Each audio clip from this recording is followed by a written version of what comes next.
একই দিনে দুটি শপথ নিলে সাংবিধানিক কি ঝামেলা তৈরি হয় সেটা তো আপনারা আগেই বোঝা উচিত ছিল। আপনারা যেদিন শপথ নেওয়ার সেদিন এটি কেন করলেন?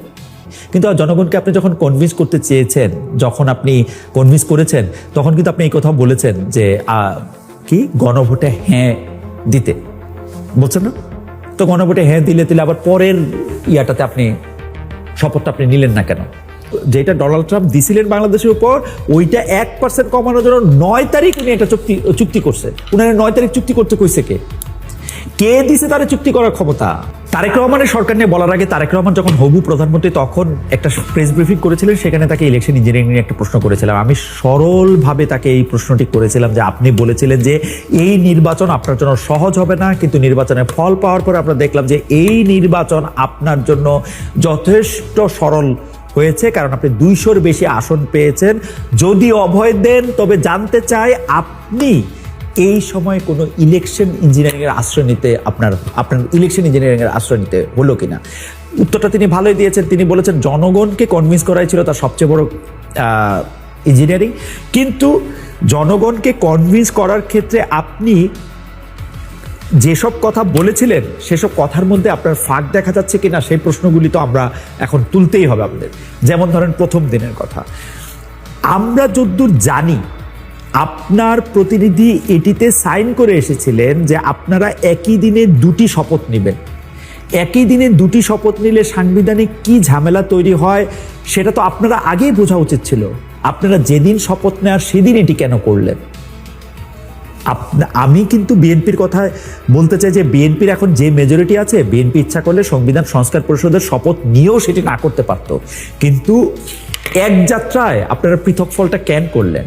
আপনারা কি এটার মধ্যে একটা মেসেজ আমাদেরকে দিতে চাইতেছেন যে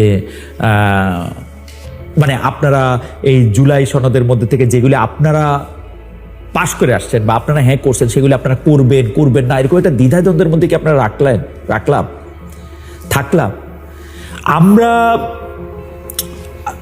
মানে ইলেকশন ইঞ্জিনিয়ারিং নিয়ে আপনার অবস্থানটা আমরা পরিষ্কার বুঝলাম। আপনার জনগণকে নিজেদের পক্ষে আনা এবং তাদের কনভিন্স করার ছিল আপনার জন্য ইঞ্জিনিয়ারিং। কিন্তু জনগণকে আপনি যখন কনভিন্স করতে চেয়েছেন, যখন আপনি কনভিন্স করেছেন, তখন কিন্তু আপনি এই কথা বলেছেন যে কি গণভোটে হ্যাঁ দিতে বলছেন না?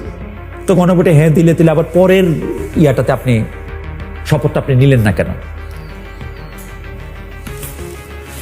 তার মানে আপনি তো এই কথাটা আপনি বলতে চেয়েছেন যে আপনি আসলে জনগণকে কনভিন্স করে ক্ষমতায় এসেছেন, এবং জনগণকে কনভিন্স করার আগে আপনি যতগুলি কথা বলেছেন সেই কথাগুলি আসলে আপনি মিন করেই বলছেন না।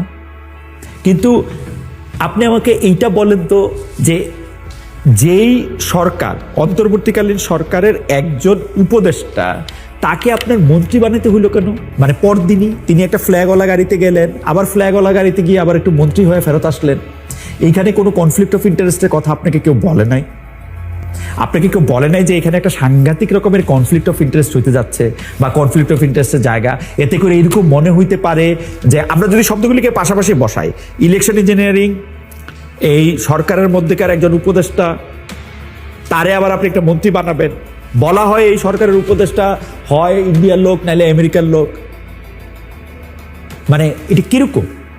আমাকে কেউ বলছে যে পুরো বিএনপিতে নাকি আরেকজন পররাষ্ট্রমন্ত্রী হওয়ার মতো লোক নাই, সেই জন্য তাকে নেওয়া হয়েছে। সিরিয়াসলি? ডক্টর খলিলুর রহমানের আসলে ক্রেডিটটা কি?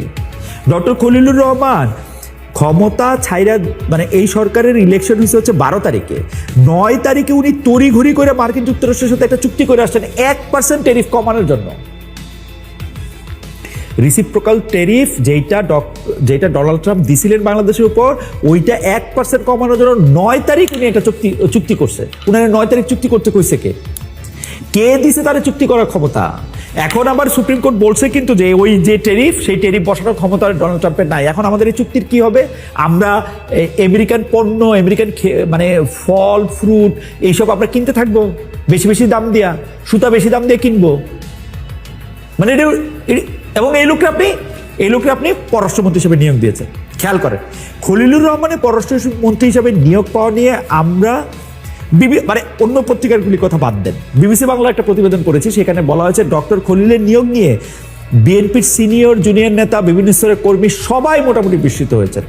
কেউ কেউ বিষয়টি নিয়ে অস্বস্তির মধ্যেও আছেন, কারণ একাধিক বিএনপি নেতা বিভিন্ন সময় অন্তর্বর্তী সরকারের দায়িত্ব থেকে আগেই বলেছি ডক্টর খলিলের পদত্যাগ চেয়েছিলেন কতদিন আগে।